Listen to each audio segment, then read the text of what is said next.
Welcome, everyone. Thank you very much for coming together to immerse ourselves in a wonderful fellowship that is a continuation of a fellowship that's been going on for thousands of years, embodying this wonderful, rich wisdom we call Torah, and we share that with one another as we share ourselves with one another.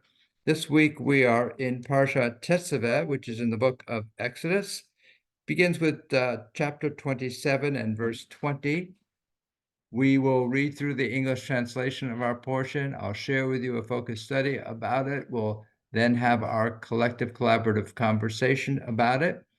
At this point, if you want to go ahead and unmute, we can together recite our blessing, giving thanks for this moment together. Baruch atah Adonai Eloheinu melech haolam asher kiddushanu Torah. Thank you, God, for this opportunity to immerse ourselves in words, deeds, and relationships of Torah. Once again, we are in the book of Exodus, chapter 27, beginning with verse 20. I'll share those opening verses with you, and then I'll invite others to have an opportunity to read as well. You shall further instruct the Israelites to bring you clear oil of beaten olives for lighting, for kindling lamps regularly. Aaron and his sons shall set them up in the tent of meeting, outside the curtain which is over the ark of the pact, to burn from evening to morning before Adonai. It shall be a due from the Israelites for all time throughout the ages. Sherry, do you want to read a little bit at the very start of chapter 28? You shall bring forward your brother Aaron with his sons from among the Israelites to serve me as priests. Aaron, Nadab, and Abihu, Eleazar, and Ithamar, the sons of Aaron. Make sacred vestments for your brother Aaron for dignity and adornment. Next you shall instruct all who are skillful, whom I have endowed with the gift of skill, to make Aaron's vestments, consecrating him to serve me as priest. These are the vestments that are to make a breastplate, an ephod, a robe, a fringed tunic, a headdress, and a sash. They shall make those sacral vestments for your brother Aaron and his sons for priestly service to me. They therefore shall receive the gold, the blue, the purple, and crimson yards, and fine linen. Thank you so much. Steve, you want to read a little bit, starting at verse 6? Sure.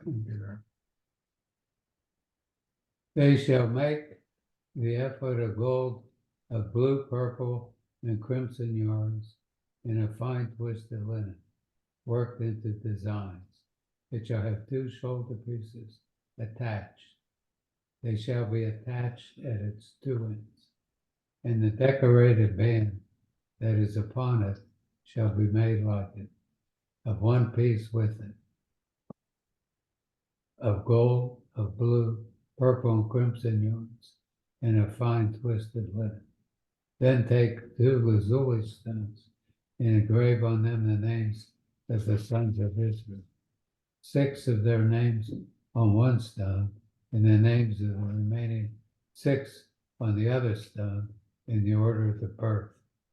On the 2 stones we should make seal engravings, the work of a lapidary, of the names of the sons of Israel. Having bordered them with frames of gold, attach the 2 stones to the shoulder pieces of the ephod as stones for remembrance of the Israelite people, whose names Aaron shall carry upon his 2 shoulder pieces for remembrance before the Lord. Thank you. Richard, you want to read there at verse 13? You bet. Thank you, Rabbi. Then make frames of gold and 2 chains of pure gold. Braid these like corded work and fasten the corded chains to the frames. You shall make a breastpiece of decision, worked into a design. Make it in the style of the ephod. Make it of gold, of blue, purple, and crimson yarns, and a fine twisted linen. It shall be square and doubled, a span in length and a span in width. Set it in mounted stones in 4 rows of stones. The first row shall be a row of carnelian, chrysolite, and emerald. The second row of turquoise, a sapphire, and an amethyst. The third row, a jacinth, an agate, and crystal. And the fourth row, a beryl, a lapis lazuli, and a jasper. They shall be framed with gold in their mountings. The stones shall correspond in number to the names of the sons of Israel, 12, corresponding to their names. They shall be engraved like seals, each with its name for the 12 tribes. Thank you. Joan, do you want to read a little bit there, starting at verse 22? I don't know if I know this. On the breastpiece? Yes. No. On the breastpiece, make braided chains of corded work in pure gold. Make 2 rings of gold on the breastpiece, and fasten the 2 rings at the 2 ends of the breastpiece, attaching the 2 golden cords to the 2 rings at the ends of the breastpiece. Then fasten the 2 ends of the cords to the 2 frames, which you shall attach to the shoulder piece of the ephod at the front. Make 2 rings of gold and attach them to the 2 ends of the breastpiece at the inner edge, which faces the ephod. And make 2 other rings of gold and fasten them on the front of the ephod, low on the 2 shoulder pieces, close to its seam above the decorated band. The breastpiece shall be held in place by a cord of blue from its rings to the rings of the ephod, so that the breastpiece rests on a decorated band and does not come loose from the ephod. Aaron shall carry the names of the sons of Israel on the breastpiece of decision over his heart when he enters the sanctuary, for remembrance before the Eternal at all times.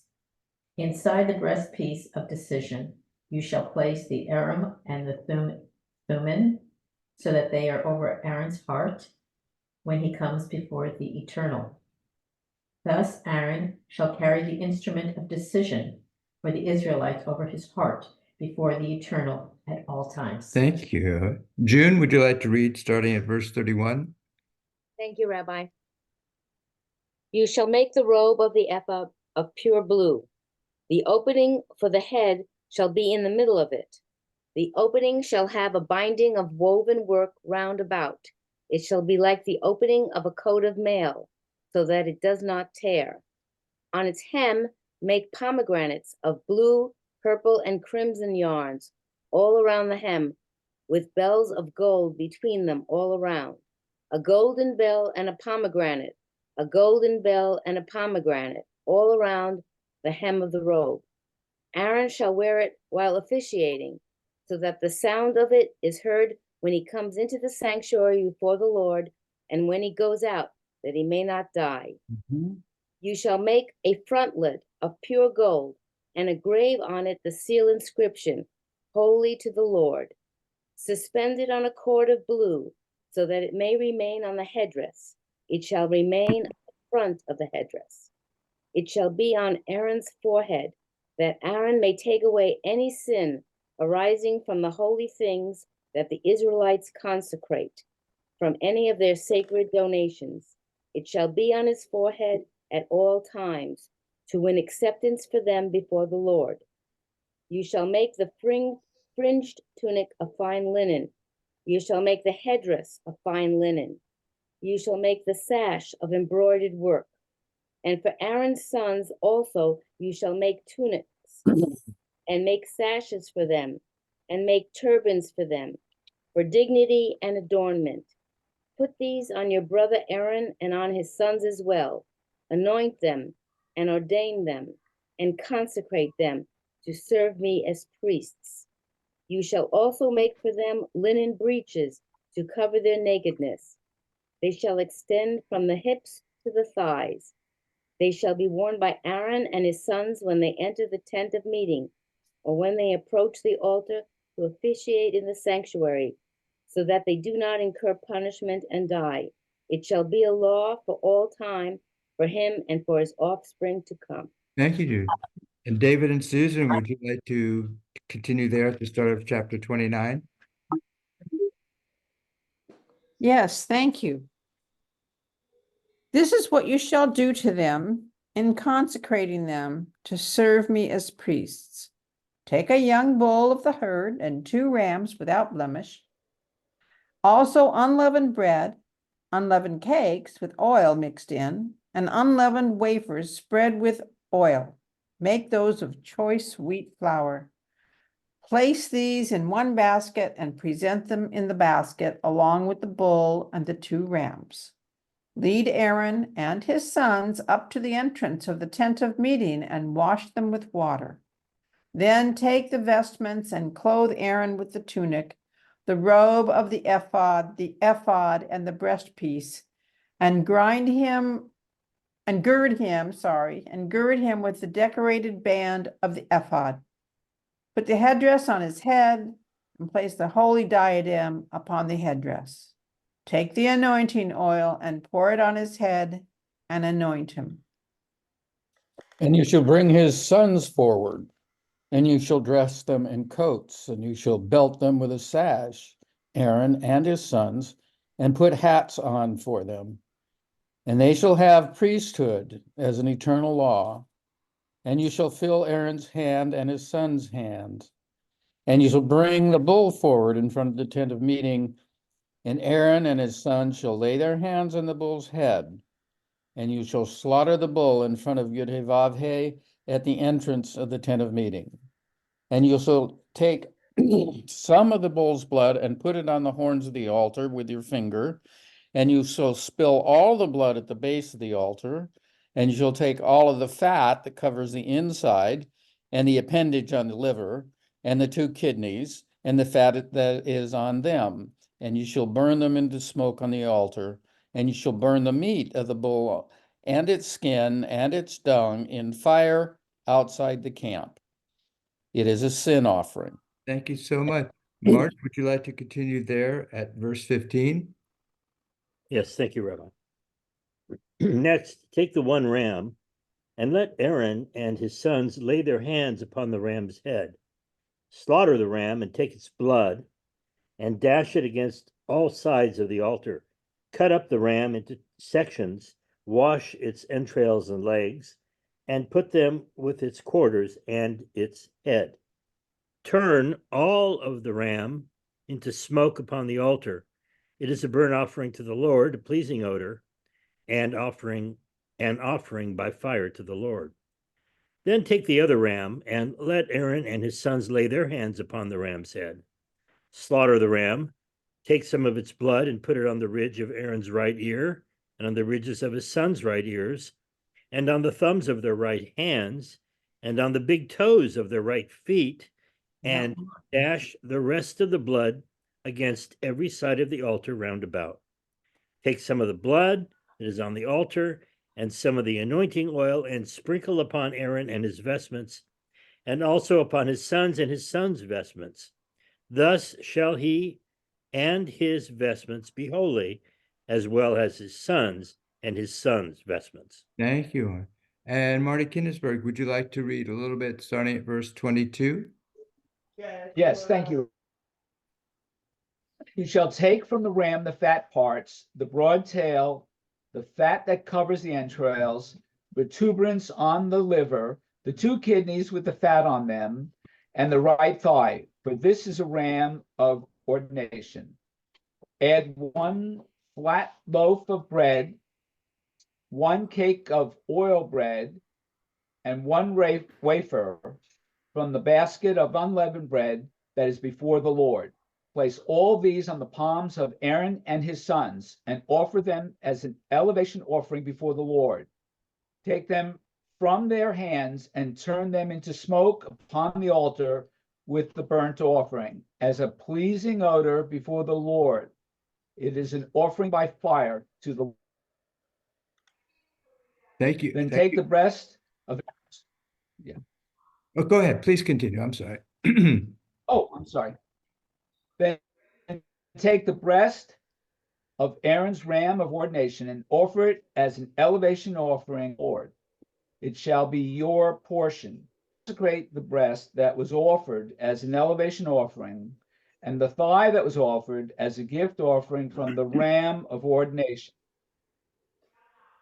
from that which Aaron's, and from that which was his son's, and those parts shall be a due for all time from the Israelites to Aaron and his descendants, for they are a gift, and so shall they be a gift from the Israelites, their gift to the Lord out of their sacrifices of well-being. Thanks, Marty. And Wendy, would you like to read a little bit starting at verse 29?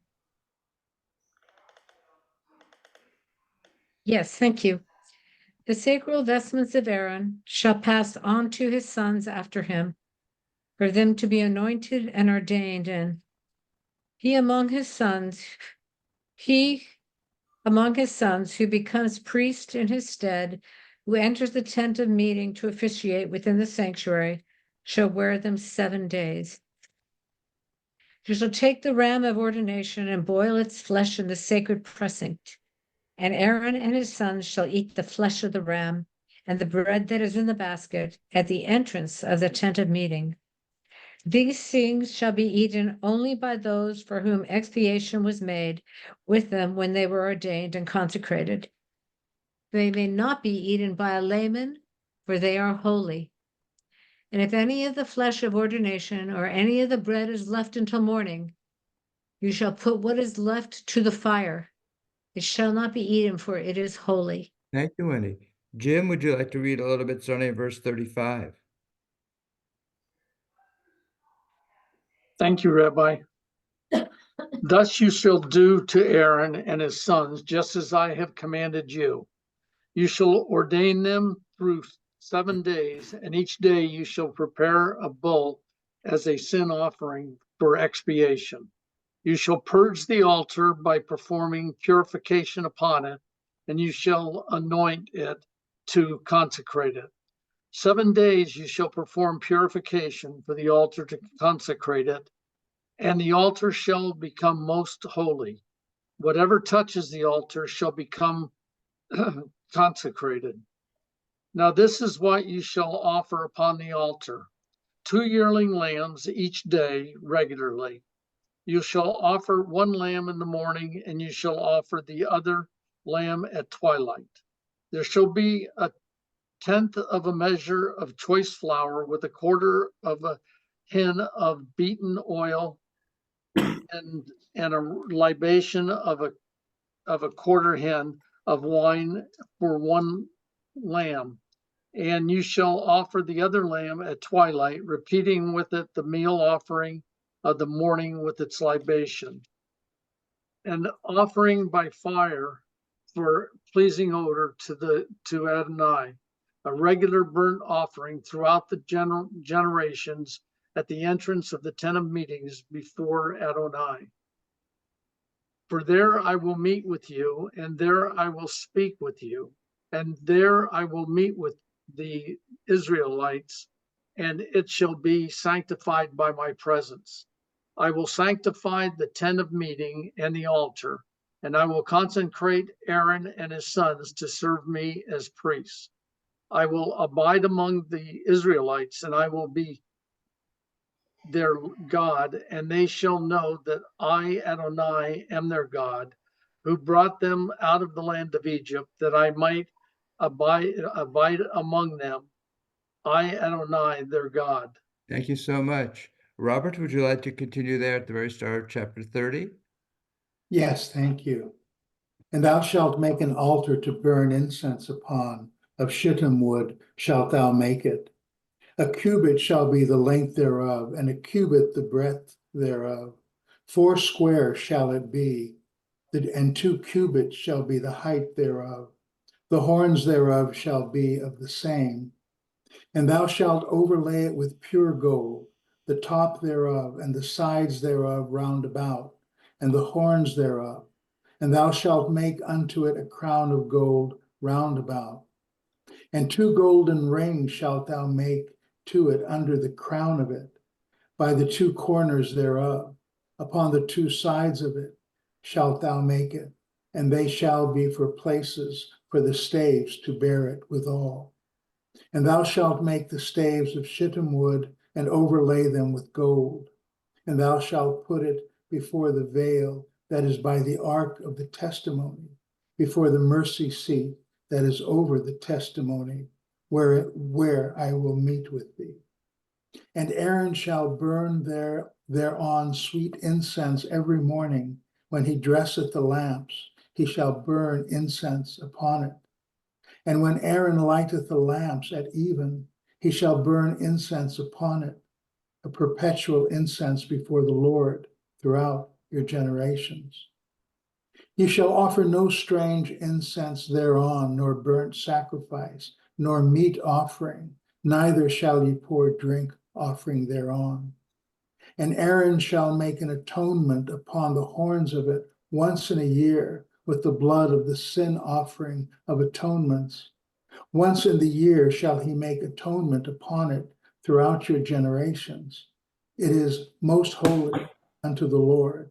Thank you so much. And everyone, that's our entire Torah portion for this week. If you have a copy of the study sheet, I invite you to take it out. And in this week's Torah portion, there are a number of remarkable things that are going on. One of them is we are now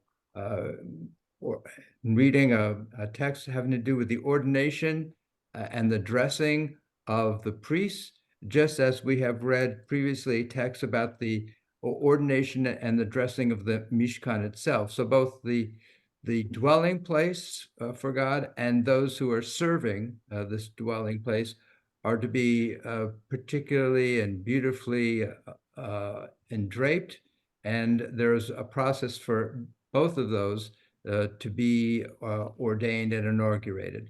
Another remarkable thing about this week's Torah portion is that although he is evidently being addressed, Moses himself as a character doesn't appear in this week's Torah portion, and we can discuss that a little bit. At the very top of this week's study sheet, I have this triptych by an Israeli-French artist, Joseph Zrichen, and it is a triptych that he has titled Les Voyages Extraordinaires d'après Jules Verne. So we're going to explore a little bit about what is happening here in terms of the role of color that's being introduced. I mean, these Torah portions having to do with the Mishkan and the priest, this is where color and a sense of the aesthetic really enters into the Israelite story. So we're going to explore that a little bit. Yes. And I was captured really about this notion of this journey that the Israelites are on.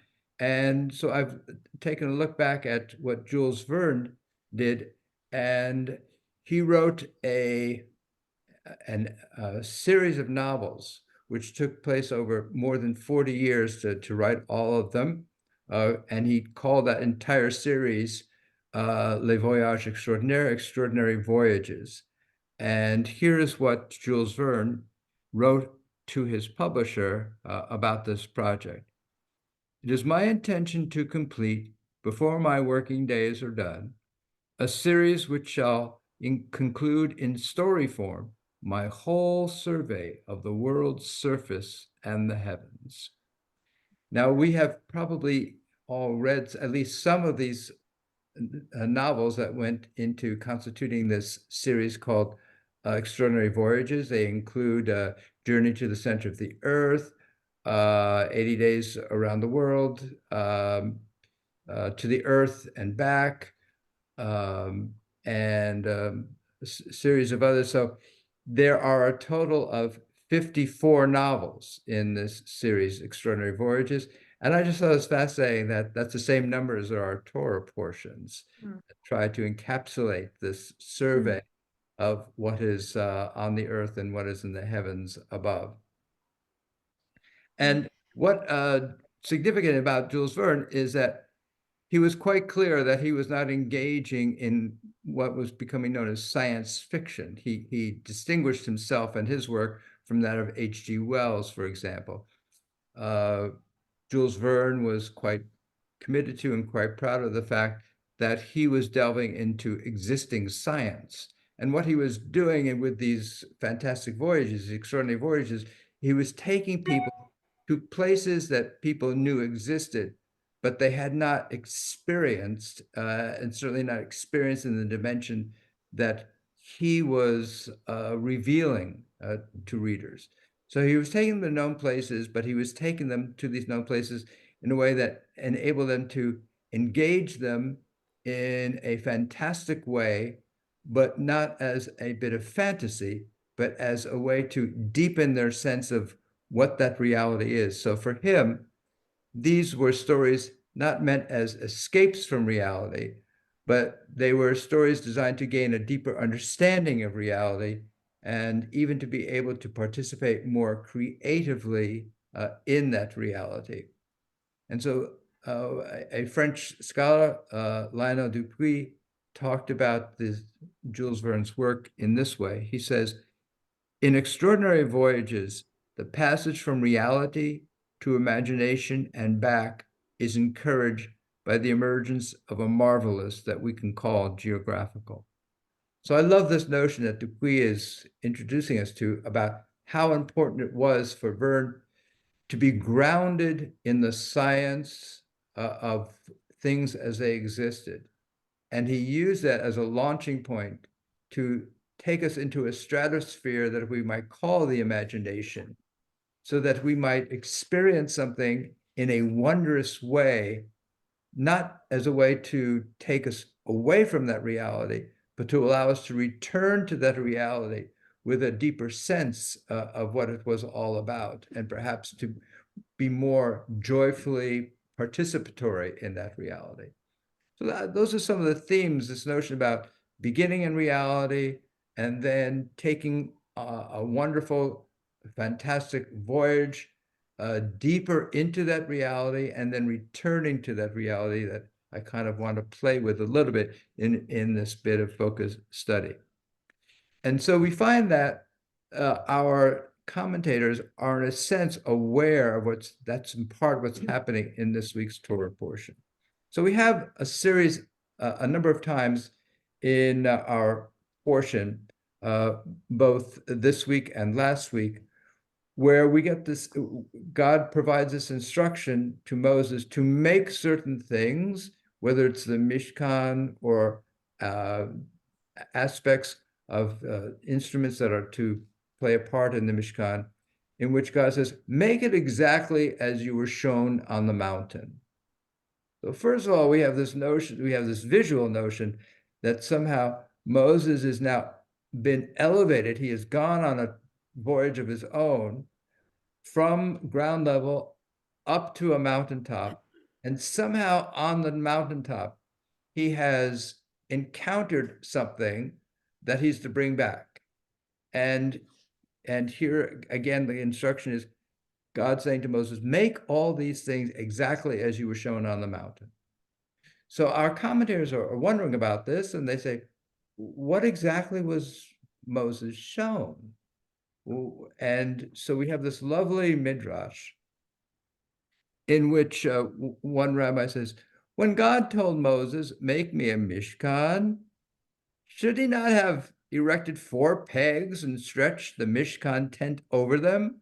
And so the tone of voice from this rabbi is, well, this whole notion of creating a physical dwelling place on earth for God's presence is really absurd. I mean, that can't be what's being really described here. Okay.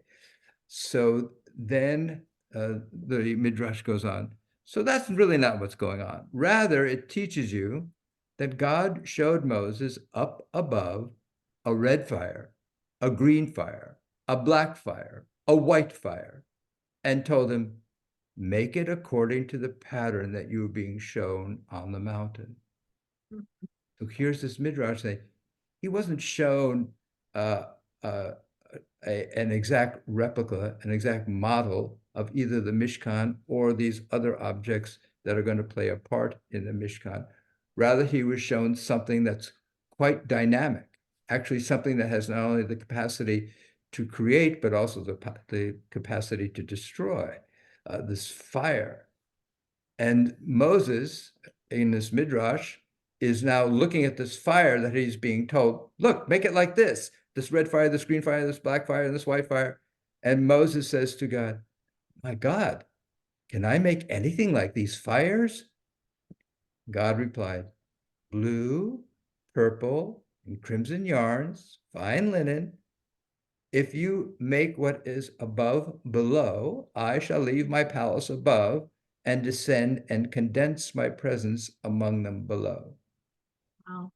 So in this midrash, Moses is saying, how can I replicate fire? And how can I take fire and turn it into a structure and clothing and a menorah and these other objects you want me to make?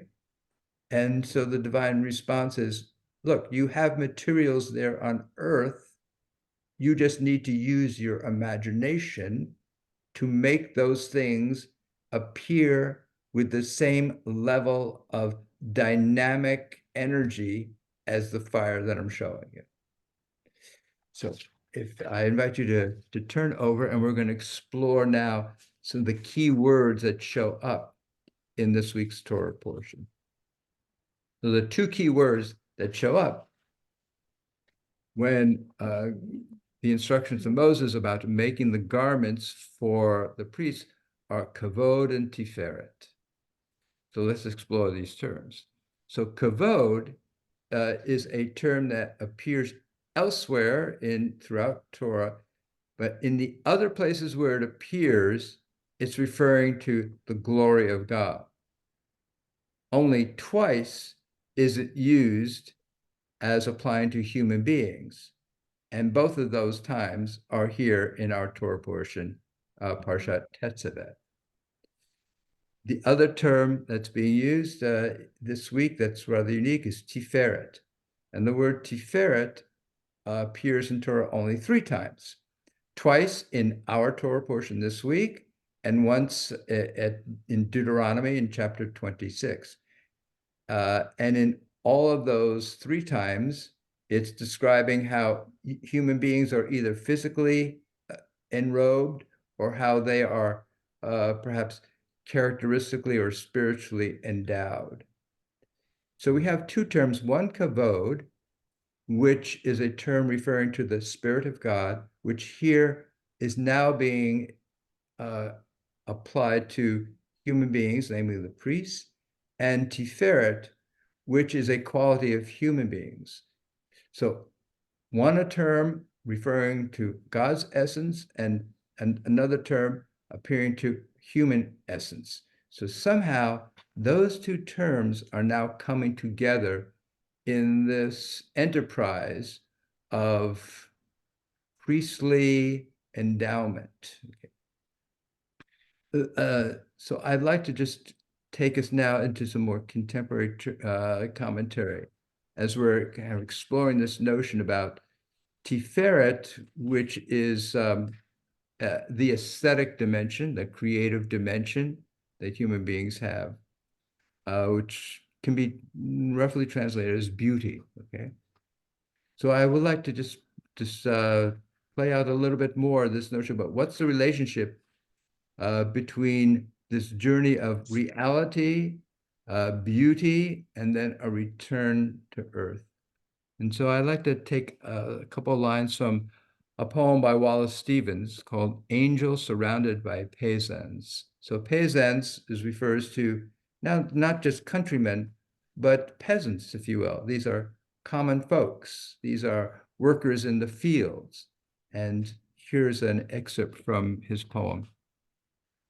I am the necessary angel of earth, since in my sight you see the earth again, cleared of its stiff and stubborn man-locked set.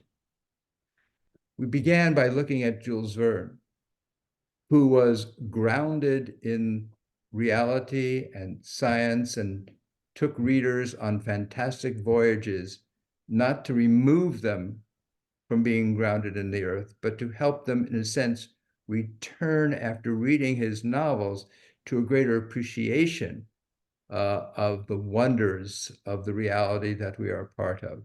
And here is Wallace Stevens, who is exploring this tension that some people imagine there is between imagination and reality, as if they are in counterpoint to one another.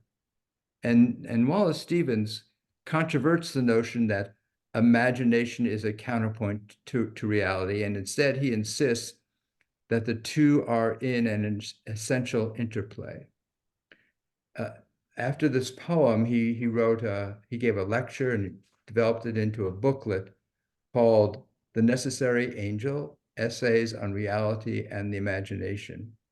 And in that essay, he writes, "The imagination loses vitality as it ceases to adhere to what is real."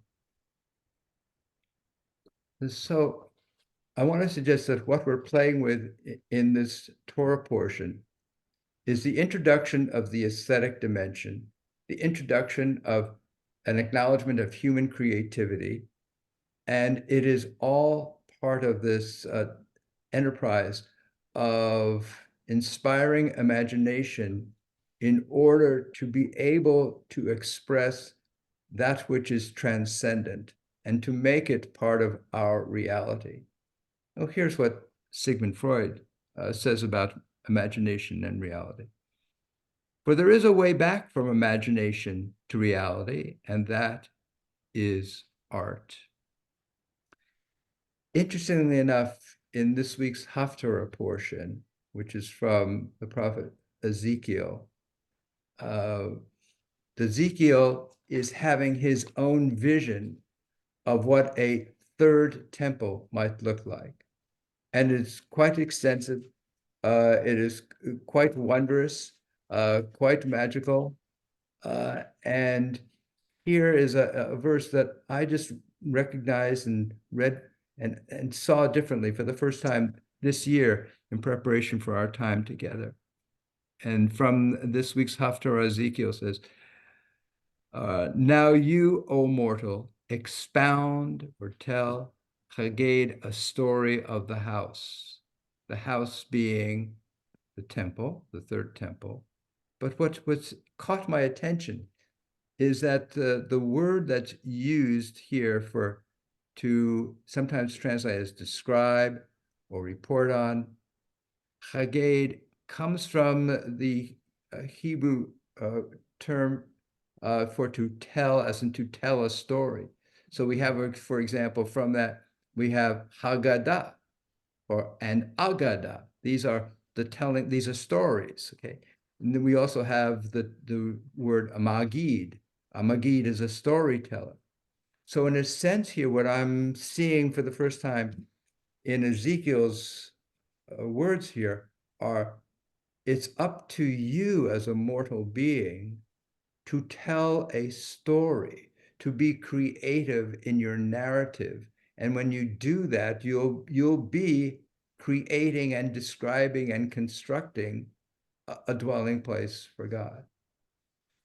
So going back to our triptych, what Joseph Zrichan has done here, Joseph Zrichan, both a doctor dealing with the realities of biology and the body, and he's also a painter.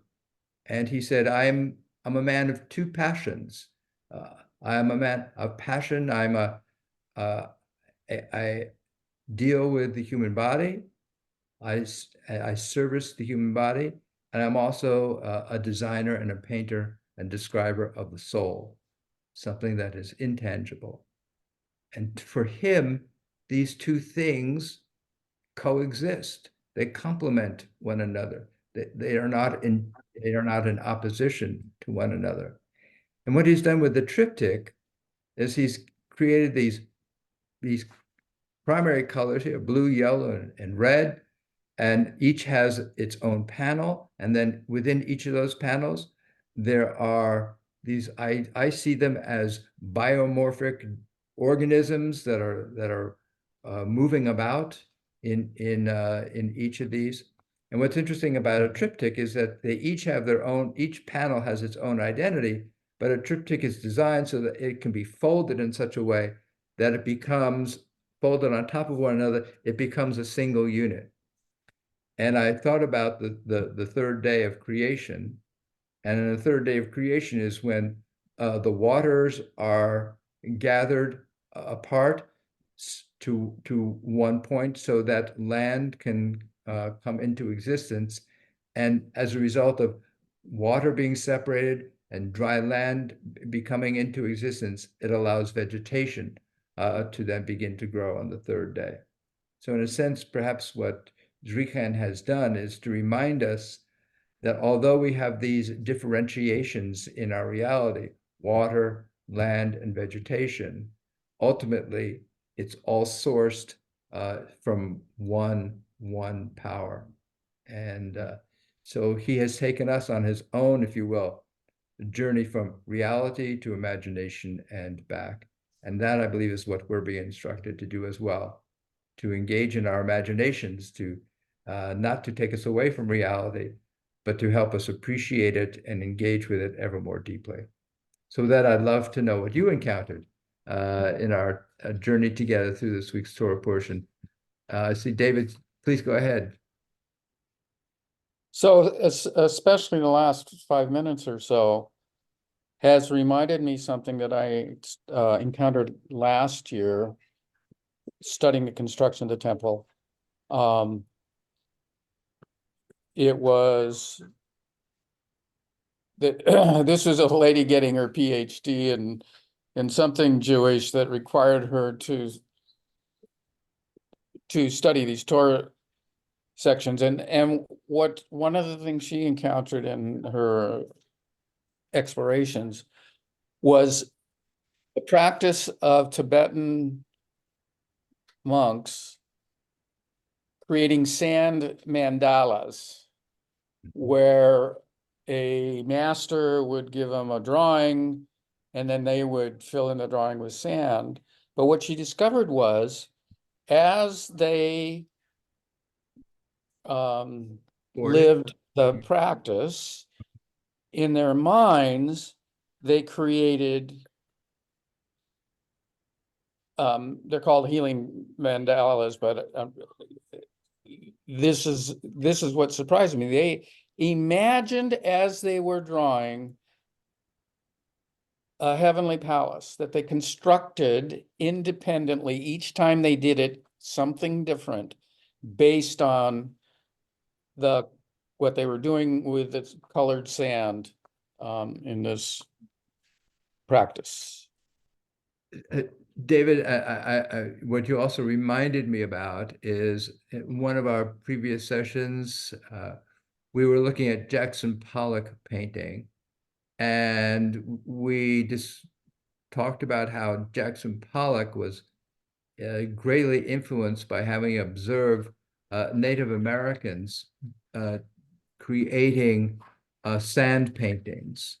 And the pouring of the colored into the sand, and for him, that was in part what he was experiencing was a replication of that, of not just a description of the universe, but also some kind of evocation and exploration of a spirit, and a way to portray that activity of not just the final product, but the activity of describing the universe and being a part of it. So thank you for drawing that connection as well. Let me call upon Wendy. Thanks. Let me, Okay, yeah. I was taken by the painting because I found only 3 colors were used in it. And the main were 3 primary colors. But as many people believe, those are the only primary colors. And yet, if you mix all those different primary colors together, you get many colors. And I also, there were many things this painting, I saw this as like a birthing and an unfolding, a creating, of creating, because what looked like to me were all this movement where things moving toward each other, and then they aren't always moving in the same direction either. They're all moving in different directions, some toward each other, some away from each other, and there's space inside each of these colors as well. I noticed he didn't make them, it's not one whole solid color within each of these. He made space for something else within each of these, what would I call it? Material, objects, design, possibilities. And I began to go, do I want to look at this painting from left to right, right to left? Do I want to look at it from the middle out? And yet you have all this endless possibility and movement and everything. And yet then you have these white straight lines and this very solid background. And I felt like he was saying, you have such known and unknown before you. You have such a possibility here, yet you also have what you see, but within what you see, there is endless possibility. And it's what I make of it by looking at this, what comes to be. And I was intrigued by this. I got really into it. So That's fantastic. and I also found it very fascinating. You have all these ragged edges around all what he painted, but the quote, what I saw as tablets, I saw them almost like as tablets, like uh, they almost seemed like sacred to me, these tablets. They're Ah, straight, they're cut straight with and yet there's all this movement and not necessarily chaos, but movement as well within it. that's very rich. Thank you so much.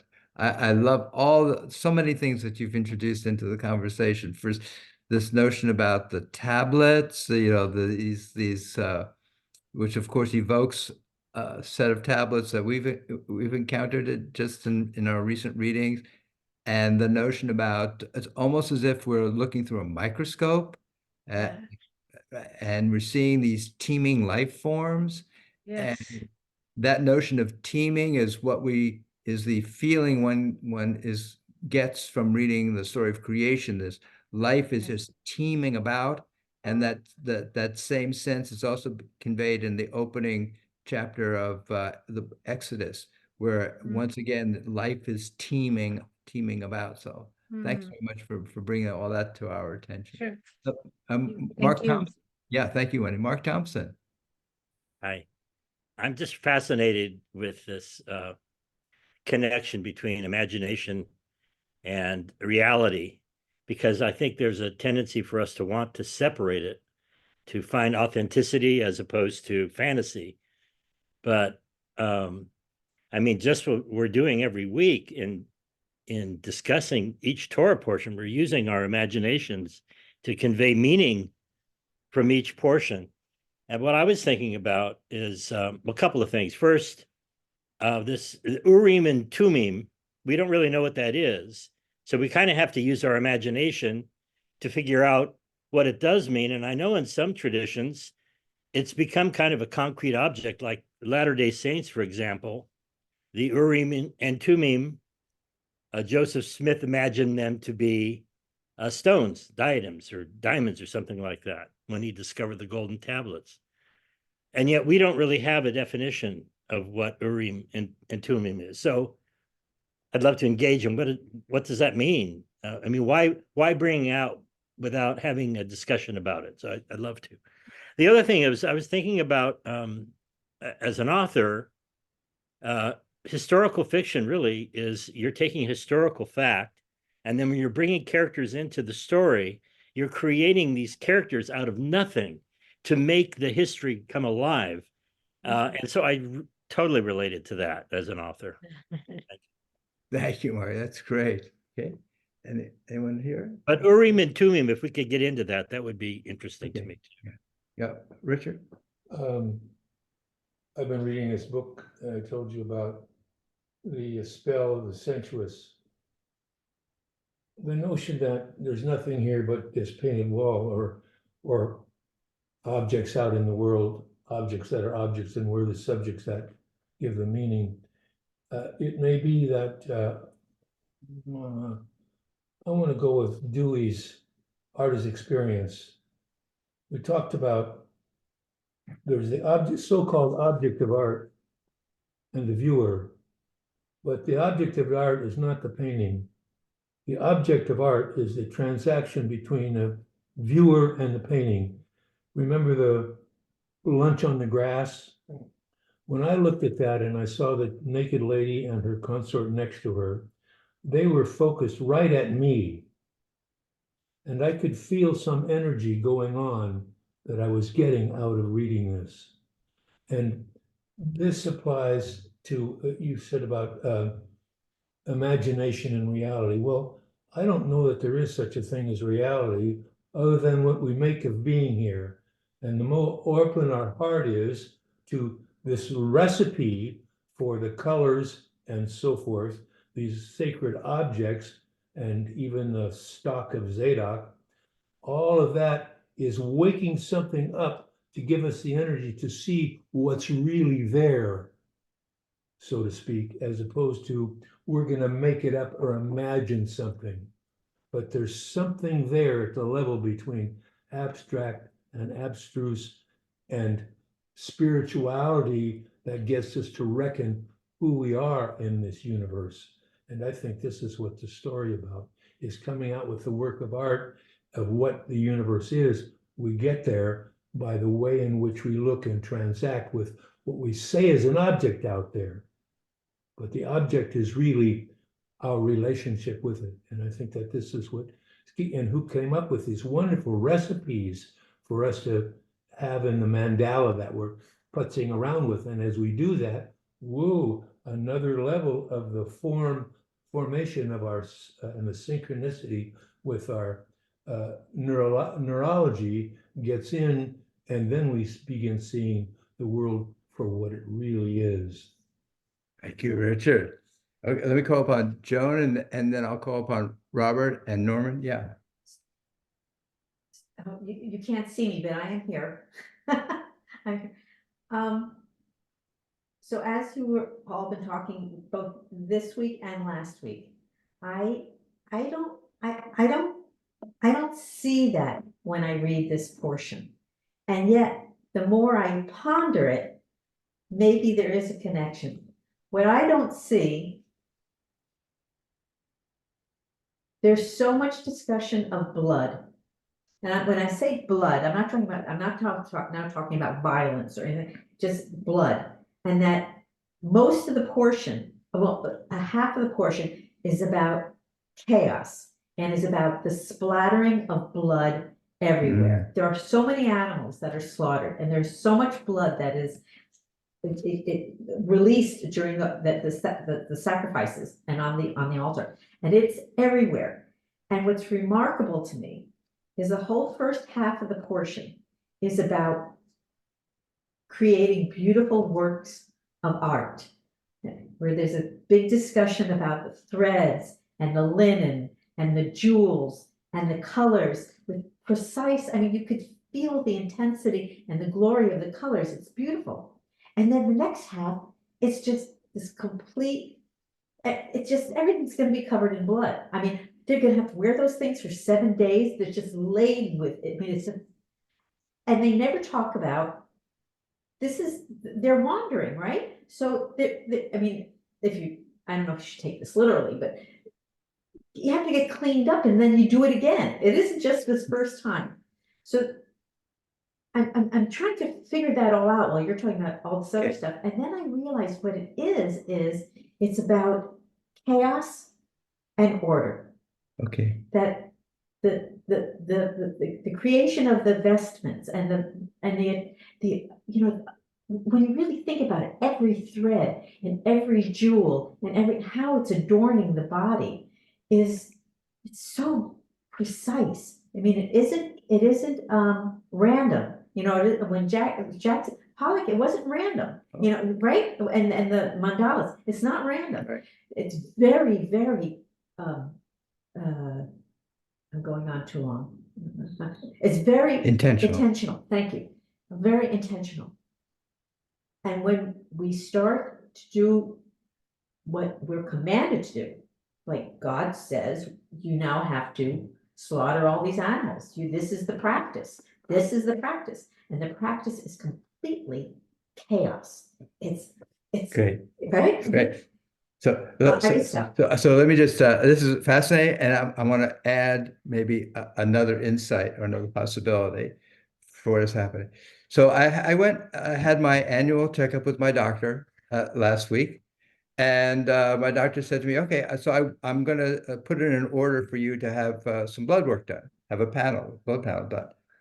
And I thought, oh, okay, why? And then I realized, oh, because when they take blood out of me and then they look through it through the wondrous machines and that we have now, they see things in the blood that have to do with the quality of my physical life. So that the blood is not merely liquid, it's itself a vessel containing messages about life. And so what may be happening here is an awareness that blood is a carrier of messages about life. And so to display the blood is, rather than thinking of it as just an act of chaos, may actually be an acknowledgement and transmission and a way of spreading some kind of message about the life that we can't even see, but somehow the sense that is there. So that's just one piece about it. But thank you. That's very rich what you brought up. And let me call upon some other folks. Let me call upon Robert and Norman and Marty. Robert, please share with us. Yes, thank you again for a lovely evening. I was going to make a different comment, but this last one was intriguing. I don't know what the intent was, but when I was reflecting on her comment, the beauty that's described as static comes from the mineral kingdom or the vegetable kingdom woven. And many people think of that as a beautiful life. I want things the way they are. The sacrifice is what we're called upon to do in our lives. Sacrifice our lower nature for a higher nature. That is not an easy process. It's a process, as I understand it, that is day by day, moment by moment. And so here you have this contrast of all this beauty versus the gore, but the purpose of the beauty is for the gore. The purpose of the pleasure of life is that we might sacrifice ourselves. So I'd have to go back and look at that carefully to have a deeper understanding. The other thing that comes to my mind, the idea of art and how we see it, I really do appreciate. I'm someone who's written hundreds of poems and I've had books published, and I never consider myself a good poet. But any poet who takes it seriously is an artist. And I really appreciate the comments where individuals say they want to extract something of value from the art, not just look at it or go through it. Now, obviously, the art has to have some value. And I think that's a wonderful quality because anyone who does art of any kind seriously, if it's, making Afghans, whatever it is, to look at it more deeply, honors the service they did, the work they did into it. The original comment I wanted to make was, we talked about imagination and reality, and we can all understand that differently. I believe there is something called reality, but imagination, here's a couple of questions. Is it vital or veiled? Because imagination is a two-edged sword. Is it vital that it has some benefit, it's alive, or is it veiled? So like this, our eyes are closed, we can't see. And is it fruitful or fruitless? Because a fruitless imagination, it's better that we don't use it. But a fruitful imagination that does good, and we're doing that process tonight. It's what Einstein did. It's what artists do. It's what teachers do in working with young people to the best of their ability, etc. Imagination is such a magnificent word. It's a lofty sky that we can fall from or fly in. Thank you, Robert. Beautiful. Thank you. Let me call upon Marty. Please share with us. And then Norman. Yeah. Just to continue a little bit more about the issue about the blood and chaos. I think in modern society, we are not with consecrating with blood. But 3,000 years ago, I think that was a much more common and understood practice. And the great leap that I think the Jews made is instead of sacrificing children, they sacrificed animals. And it's not chaotic at all. It's a very exact. You do it a certain way. And of course, the whole kosher has to be done in a certain. And there's, in some way, nothing more solemn than taking a life of a living creature. And by doing that, I think they were showing this dentist. So this is just saying this is a very important thing, and we're consecrating it in the way we know to consecrate. The way I understand it. This is maybe a little bit archaeology. They mention the silver bells on the robe of the high priest. Well, it wasn't too long ago that they found in the drainage ditch leaving the Temple Mount, and I believe heading towards the Pool of Siloam, they found one of the golden bells, not silver, golden bells that they speculated had fallen off of the high priest's tunic or ephod or whatever it's called. And so that's rooting in reality. That's not imagination. That it could very well be that is what this passage is describing. Well, thank you, Marty. That's very rich. Thank you. Let me call upon Norman, please. Thank you. It's an interesting triptych, the way that that Joseph Zirin has, in a puzzle-like fashion, changed the colors in each of them. These figures in the foreground